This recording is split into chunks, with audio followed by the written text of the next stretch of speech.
할렐루야. 아멘. 예, 우리 모두에게 하나님의 나라를 안겨주기 위하여 이 땅에 오신 우리 주님을 향하여 할렐루야 찬양대에서 귀한 찬양을 올렸습니다. 우리 주님께서 영광 중에 받아주신 줄로 믿습니다. 예, 찬양의 가사처럼 진리로 오신 예수님을 우리 모두가 믿고 따름으로 매일매일 하나님의 나라를 누리고 전파하며 살아가는 우리 모두가 되기를 주님으로 축원합니다. 네. 우리 시간에 옆사람 한번 복을 나눕시다. 주님을 따라갑시다. 주님을 따라갑시다.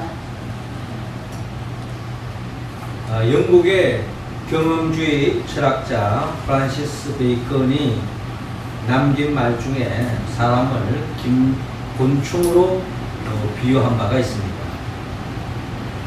그 곤충은 크게 세 종류의 곤충인데 거미형의 사람이 있고 또 개미형의 사람이 있고 꿀벌형의 사람이 있다 라고 그는 이야기했습니다. 첫째로 거미형의 사람은 있어서는 안 될 사람으로 이야기하고 있습니다. 거미는 일도 안 하고 잠만 자다가 거미줄에 걸린 다른 곤충의 피를 빨아먹습니다. 이런 사람, 이런 거미 같은 사람은 바로 이기주의적인 인간이라고 베이컨은 꼬집었습니다. 둘째로 개미형 같은 사람이 있습니다. 이런 사람은 있어도 좋고 없어도 좋을 사람, 즉 있으나 마나한 사람인데 개미는 우리가 본받아야 할 정도로 부지런함과 단결심도 강하지만 어디까지나 자기들끼리 잘 뭉칩니다. 따라서 베이컨은 개미와 같은 사람을 개인주의 인간이라고 칭했습니다.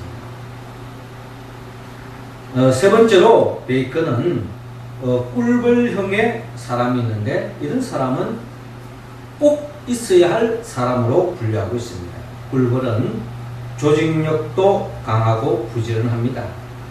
열심히 꿀을 만들어서 자기들도 먹지만 대부분 주는 삶을 사는 것입니다. 베이컨은 이러한 사람을 가리켜서 이타주의적 인간이다. 이타주의 인간이다. 우리 사회 곳곳에 이러한 꿀벌형의 사람이 꼭 필요하다고 그는 역설했습니다. 꿀벌형의 사람이 많을수록 이 사회는 점점 더 행복한 사회가 되고 꿀벌형의 사람이 많을수록 그런 공동체가 행복한 공동체가 될 수 있다라고 이야기하는 바가 있습니다.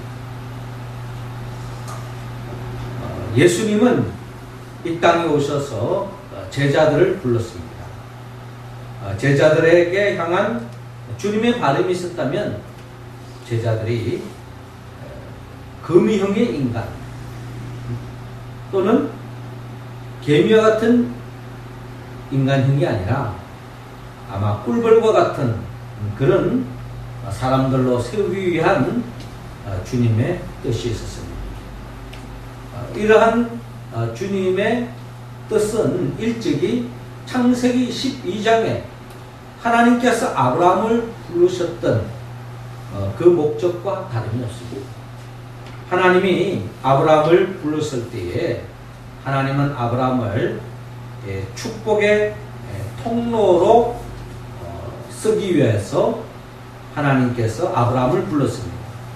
아브라함에게 복을 주고 아브라함이 그 복을 받아서 아브라함을 통해서 많은 사람들이 복받는 것, 이것이 바로 아브라함을 향한 하나님이 부르신 목적이듯이 예수님께서 제자를 부르신 목적의 바로 이와 같습니다.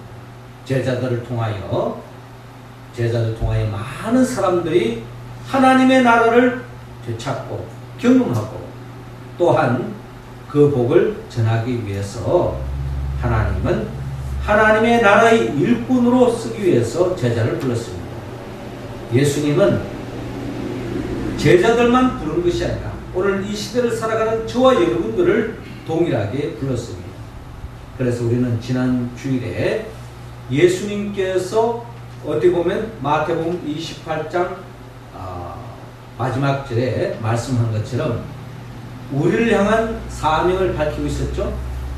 예수께서 나와 말씀하여 이르시되 하늘과 땅의 모든 권세를 내게 주었으니 그러므로 너희는 가서 모든 민족을 제자로 삼아 아버지와 아들과 성령의 이름으로 세례를 베풀고 내가 너희에게 분부한 모든 것을 가르쳐 지키게 하라. 볼지어다 내가 세상 끝날까지 너희와 항상 함께 있으리라 라고 말씀하셨습니다. 이처럼 예수님께서 제자를 부르시고 저와 여러분들을 부르신 것은 하나님께서 아브라함을 부르셨던 축복의 통로로서의 하나님의 나라의 일꾼으로 세우기 위해서 저와 여러분들을 불렀다는 것입니다. 그렇다면 하나님의 나라에 있어서 없어서는 안 될 하나님의 나라의 일꾼이 되기 위해서는 우리는 어떠한 삶을 살아야 하는가 하고 오늘 성경은 우리에게 가르쳐주고 있습니다. 먼저 우리 주님은 오늘 본문 35절을 통하여서 예수님의 방법을 가져라고 말씀하고 있습니다. 자, 35절 우리 같이 한번 읽어봅시다. 시작. 예수께서 모든 도시와 마을에 두루 다니사 그들의 회당에서 가르치시며 천국 복음을 전파하시며 모든 병과 모든 약한 것을 고치시니라. 아멘. 자, 오늘 본문 35절을 이렇게 시작하고 있어요. 예수께서 모든 도시와 마을에 두루 다니사 그들의 회당에서 가르치시며 천국 복음을 전파하시며 모든 병과 모든 약한 것을 고치시니라 라고 말씀하고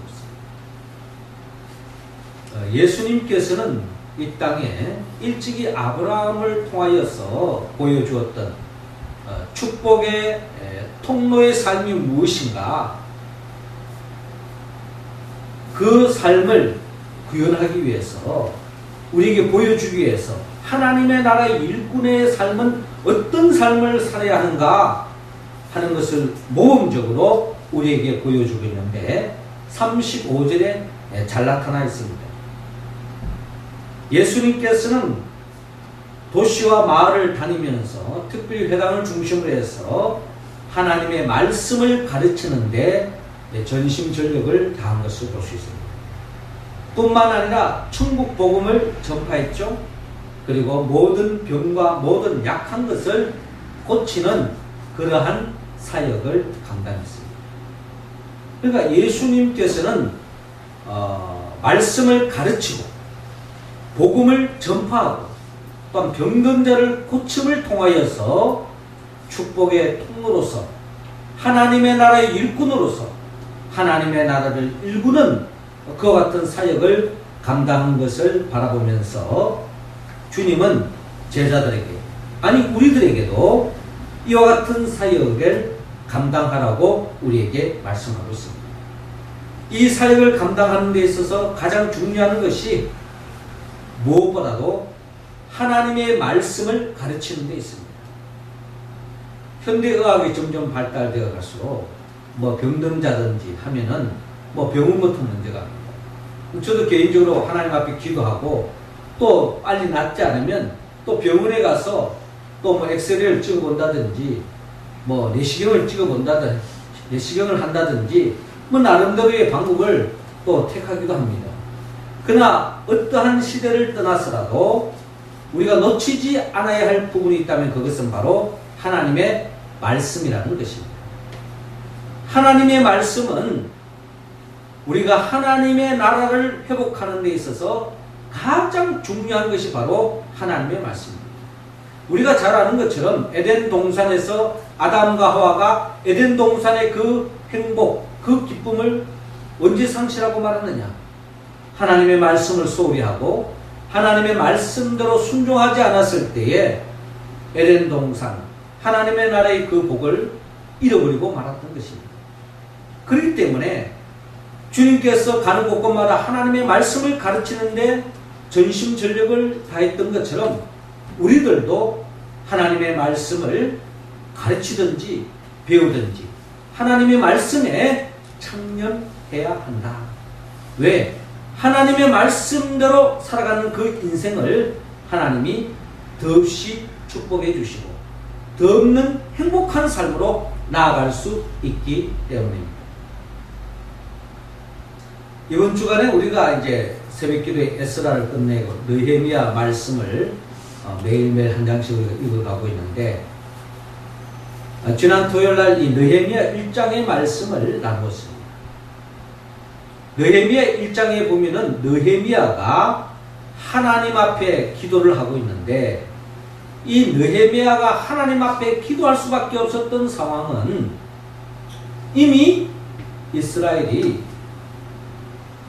멸망을 당하고 바벨론으로 포로로 잡혀가서 포로 생활을 하고 있을 때였습니다. 그리고 또 고국에서 소식을 들었을 때 고국의 예루살렘 성은 완전히 깡그리 무너져 버렸고 그 땅은 황폐할 대로 황폐했다고 하는 소식을 들었을 때에 느헤미야의 마음은 찢어질 듯이 아팠고 고통스러웠습니다. 그러나 그 속에서도 이 느헤미야가 왜 우리 민족이 하나님의 백성이라고 칭하는 이 이스라엘 민족이 왜 이렇게 비극으로 고통으로 전락되고 말하는가? 돌이켜보았을 때에 느헤미야는 결국 하나님의 말씀대로 살지 않았기 때문에 하나님이 주신 그 복을 다 상실하고 말았다는 것을 그는 깨달았고 있었습니다. 그래서 그는 하나님 앞에 이와 같은 이스라엘 백성을 다시 회복시켜 주기를 갈망하는 마음으로 하나님께 기도하는데 그가 하나님께 기도하면서 그가 찾은 하나님은 어떤 하나님이냐? 느헤미야 1장 5절에 잘 나타나 있는데요. 하늘의 하나님 여호와 크고 두려우신 하나님이여 주를 사랑하고 주의 계명을 지키는 자에게 언약을 지키시며 국류를 베푸시는 주여 간구하나이다 하면서 느헤미야가 하나님 앞에 기도하고 있습니다. 자, 느헤미야가 찾은 하나님은 어떤 하나님이냐? 하나님은 크고 두려우신 분이라는 겁니다. 역사를 주장하고 계시다는 거예요. 더 나아가 우리 하나님은 어떤 분이냐? 주님을 진정 사랑하는 사람에게 국류를 베푸는데 주님을 사랑한다는 그 객관적인 사실은 어떻게 드러나느냐? 말로만 주님 사랑합니다 한다고 사랑하느냐? 그게 아니라는 겁니다. 주님을 진정 사랑하는 사람은 하나님의 계명을 지키는 자다라고 느헤미야는 고백하고 있습니다. 정말 하나님을 사랑하고 하나님의 말씀대로 살려고 몸부림치며 그 말씀대로 살아가는 그 인생은 하나님께서 기억하시고 성경이 약속한 축복의 약속을 성취시켜 주실 뿐만 아니라 하나님께서는 반드시 국류를 베풀어 주신다라고 성경은 약속하고 있습니다. 그러니까 느헤미야의 확신은 하나님을 진정 사랑하고 하나님의 말씀대로 살아가는 그 인생은 하나님께서 성경에 약속한 축복을 안겨주실 뿐만 아니라 비록 지난날에 잘못해서 딴짓하다가 하나님의 복을 잃어버렸다 할지라도 하나님의 말씀 붙잡고 하나님의 말씀대로 살아가는 그 인생을 국류를 베풀어 주신다. 은혜를 베풀어 주신다. 은총을 베풀어 주신다. 이런 것을 다시 회복할 수 있도록 역사해 주신다고 하는 그 믿음 위에서 하나님께 기도하고 있는 느헤미야를 바라볼 수 있습니다. 그렇습니다. 느헤미야의 마음, 예수님의 마음과 다름이 없습니다. 예수님도 이 땅에 있는 많은 사람들이 진정한 잃어버린 하나님의 나라의 그 복을 다시 되찾고 그 복을 보존할 수 있는 방법은 하나님의 말씀대로 살아가는 것이기 때문에 예수님께서 또한 하나님의 말씀을 가르치는데 최우선적으로 하고 거기에 전심 전력을 다했던 것입니다. 그런 의미에서 우리가 하나님의 나라의 일꾼으로서 축복의 통로로서 우리가 그 사명을 감당하기 위해서는 우리가 하나님의 말씀을 배우고 읽고 또 그 말씀을 가르치고 무엇보다도 그 말씀대로 우리가 살아갈 때에 하나님은 그 사람을 통하여 역사하시고 하나님의 나라가 확장되는 줄로 여러분 믿으시기 바랍니다.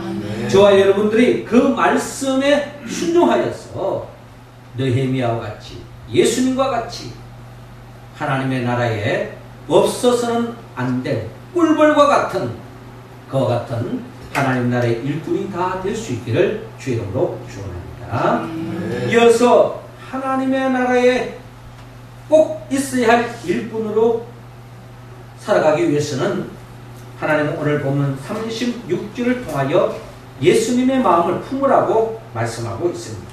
자, 36절 말씀 우리 할렐루야 찬양 배우들 읽어주시기 바랍니다. 시작.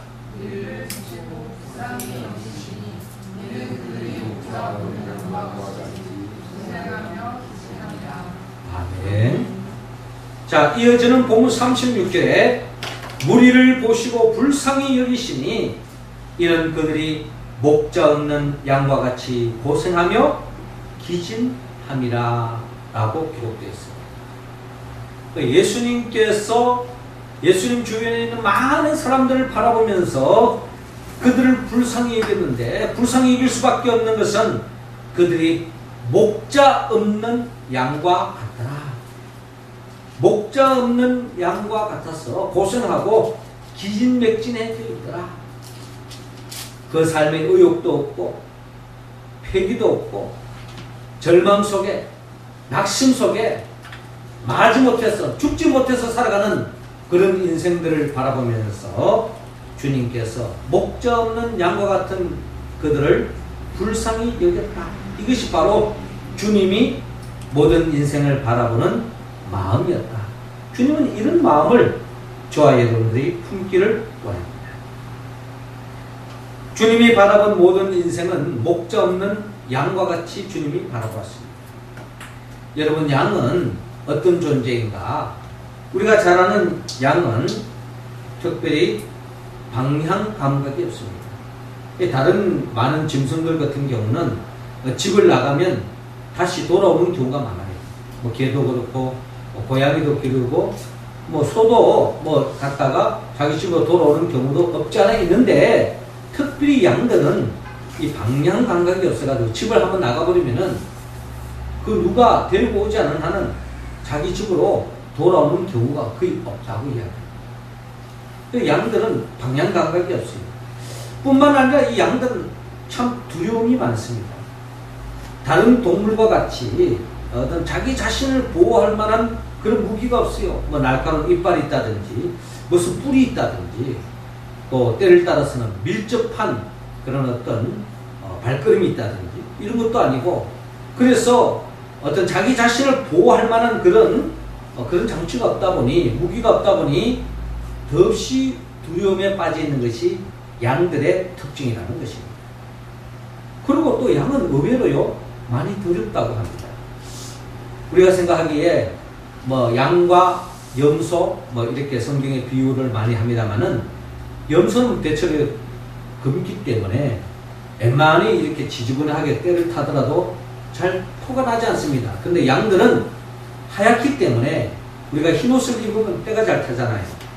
저도 예전에 대관령에 갔는데 그 양들이 참 희고 깨끗할 것으로 생각하고 귀엽 것으로 생각하고 다가갔는데 의외로 온몸에 지저분한 것들이 많이 묻어 있다 보니 냄새도 나고 조금 이렇게 거리를 두게 되는 그런 경험을 한 적이 있습니다.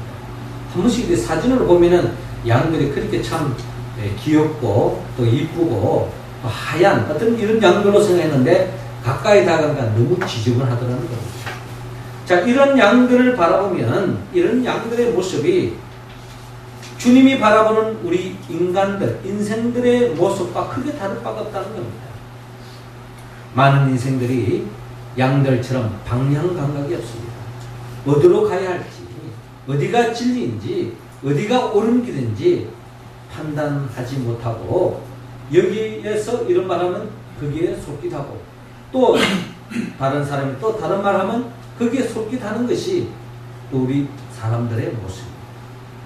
그리고 또 우리 인간은 한치 앞을 내다볼 수 없는 그런 현실 속에 살아가고 있습니다. 몇 년 전만 하더라도 우리가 세월호 사건을 통해서 우리에게 어찌 이런 일이 일어나느냐.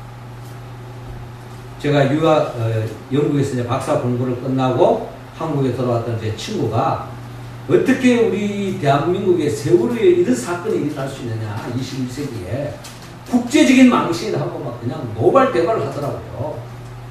근데 그 친구가 요번에 영국에 살고 있는데 영국에서 요번에 불이 났잖아요.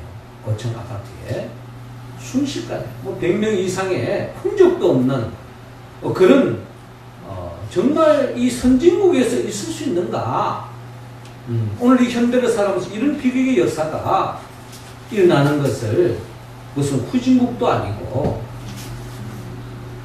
우리나라에도 그런 일이 생겨나면은 우리 자신을 그냥 비관하면서 어찌 이럴 수가 있느냐라고 이야기합니다만은 영국에서도 그런 일이 일어나고 있으니 이게 참 우리 현실은 한치 앞을 내다볼 수 없습니다. 그리고 이 땅을 살아가는 많은 사람들이 얼마나 죄에 물들어 있는지 모릅니다. 양들만 더러운 것이 아니라 많은 사람들이 죄로 물들어져 있는 세상 속에 살아가고 있어요. 요즘 뭐 이렇게 한 번씩 보면은 뭐 장관을 세운다, 고위직을 세우기 위해서 뭐 청문회를 하는데 그 청문회 내용을 들어보면 뭐 나름대로 가장 깨끗하고 훌륭한 사람이라고 세워놨는데 틀어서 문제 안 나는 사람 없어요. 그런 걸 보면 도대체 이 나라에 깨끗한 사람은 없단 말인가? 그렇습니다. 많은 사람들이 죄에 물들어져 있다는 거예요. 양들도 이처럼 방향 감각도 없고 두려움에 빠져 있고 더러워져 있지만 그럼에도 불구하고 이런 문제로부터 한숨에 해결할 수 있는 길이 하나 있는데 그것은 바로 목자 있는 양입니다.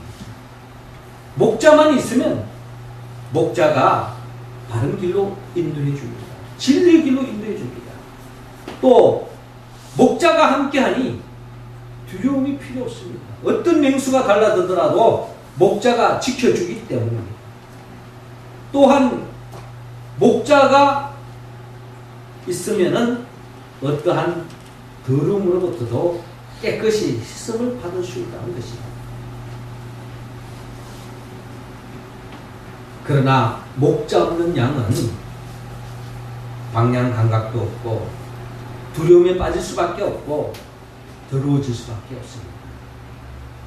이런 목자 없는 양에 가장 필요한 것이 바로 목자라는 것입니다.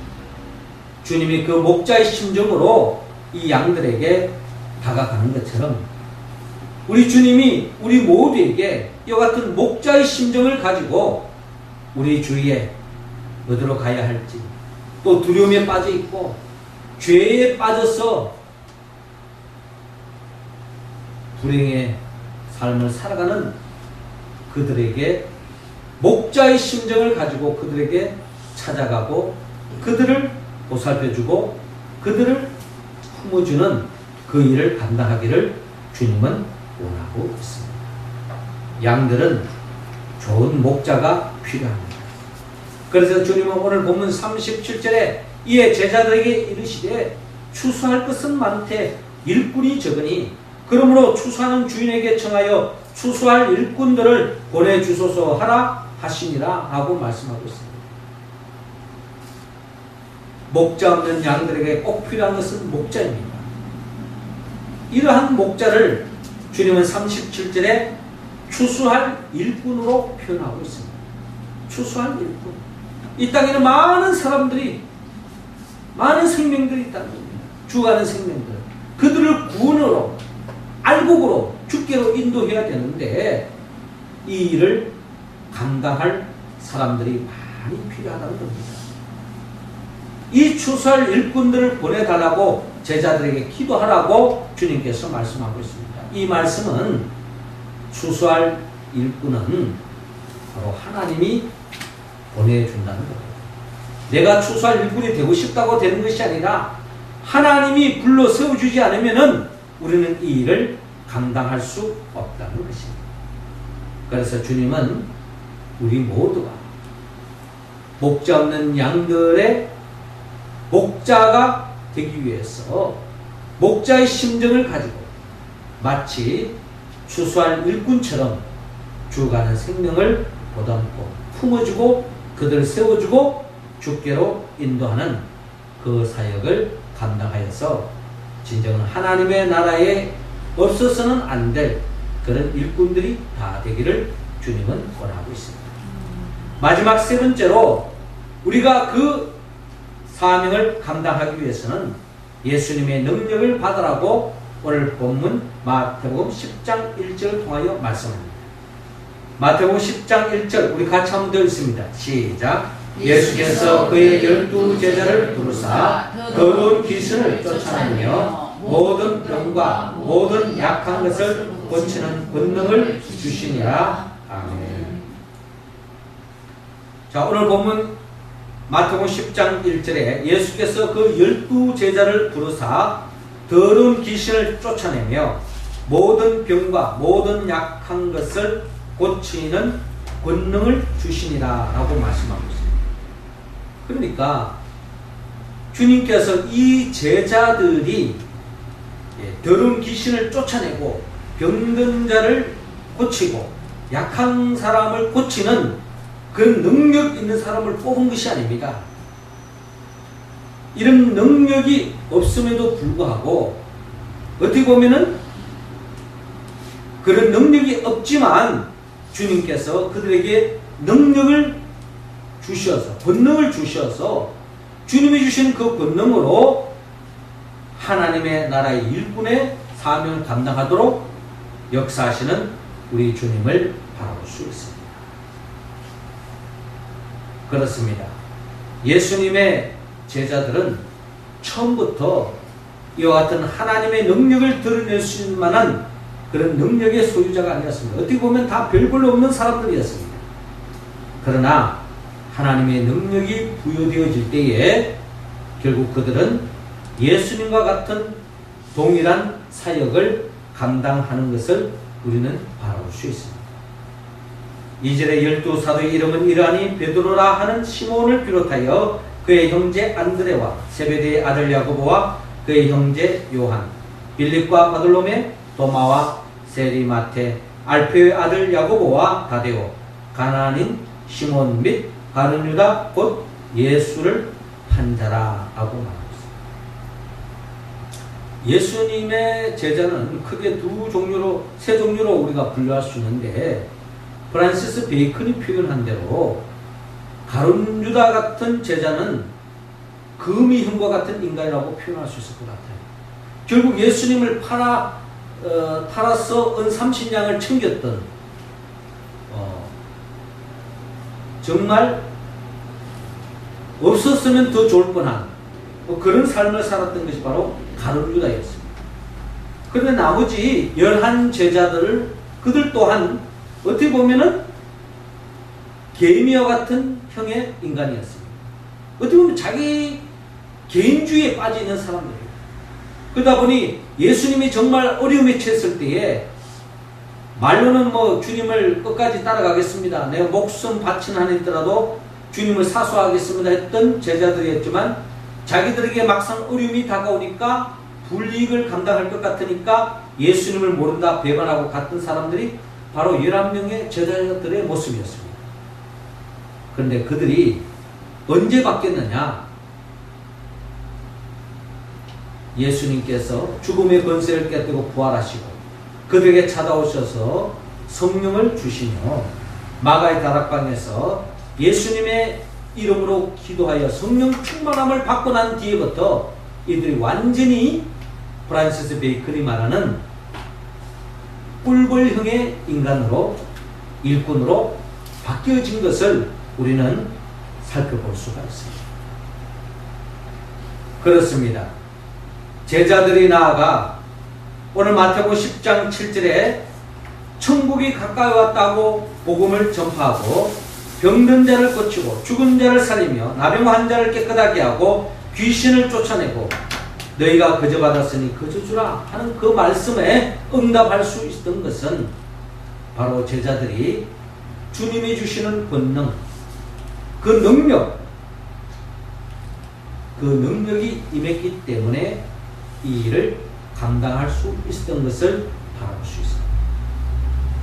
훗날 예수님이 이 세상을 떠나고 난 뒤에 그들이 마가의 다락방에서 예수님이 약속하셨던 그 또 다른 보혜사 성령, 그 보혜사 성령이 그들에게 충만히 임했을 때에 그들은 진정한 하나님의 나라의 일꾼으로서의 사명을 감당할 수 있었던 것을 바라볼 수 있습니다.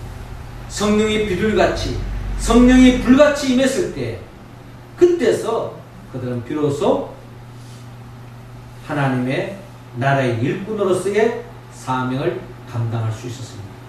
이처럼 저와 여러분들도 우리 각자에게 맡겨주신 그 사명을 감당하기 위해서는 예수님의 능력, 그 권능을 받아야 됩니다. 우리가 그 권능을 받는 방법은 주님의 이름으로 기도하는 것입니다.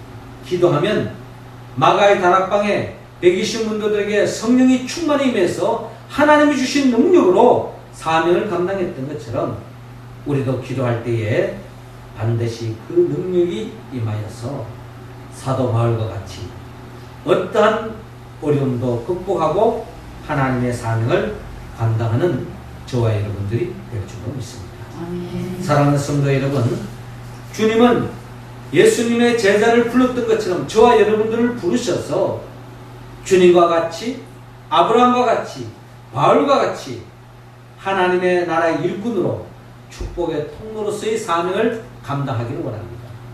그 일을 감당하기 위해서는 예수님의 방법을 가지고 또 예수님의 마음을 품고 또 예수님의 능력을 받아야 감당할 수 있는 것인데 이것은 바로 성령의 충만함을 받을 때야만이 가능하다는 겁니다. 성령은 예수님의 영입니다. 나를 위하여 십자가에 못 박혀 죽으시고 부활하신 예수 그리스도 그분께 기도할 때에 주님은 우리에게 성령을 보내주시었어요. 그 성령의 도우심으로 주님과 같이 가르치고 전파하고 또 고치는 사역을 감당할 뿐만 아니라 주님의 마음을 품고 목자 없는 양과 같이 유린하고 고통에 빠진 그들을 긍휼히 여기며 그들에게 다가가서 주님이 주신 그 능력으로 그들을 세우고 그들의 아픈 것을 치유하고 그를 바른 길로 인도해 나가는 우리의 모습이 되어서 더없이 하나님 앞에 영광 돌리는 하나님의 나라에 없어서는 안 될 그와 같은 꼭 필요한 일꾼으로서의 삶을 살아가는 우리 모두가 되기를 주의 이름으로 축원합니다. 기도드리겠습니다. 하늘에 계신 우리 아버지, 이 시간 우리 각자 한 사람 한 사람에게 성령의 충만함을 더하여 주시옵소서. 그리하여 주님과 같이 말씀을 가르치고 복음을 전파하고 병든 자를 고치면서 하나님의 나라를 확장할 수 있도록 역사하여 주시옵소서. 무엇보다도 주님이 품었던 그 마음 우리에게도 허락하여 주시옵소서. 연약하고 보잘을 것 없고 죄인들을 바라보면서 긍휼히 여기고 그들을 주께로 인도하는 그 사명을 감당하게 하여 주옵시고 주님이 주신 그 능력으로 그 사명 즐거운 마음으로 감당해가는 우리 모두가 되게 하여 주옵소서. 예수님의 이름으로 기도하옵나이다.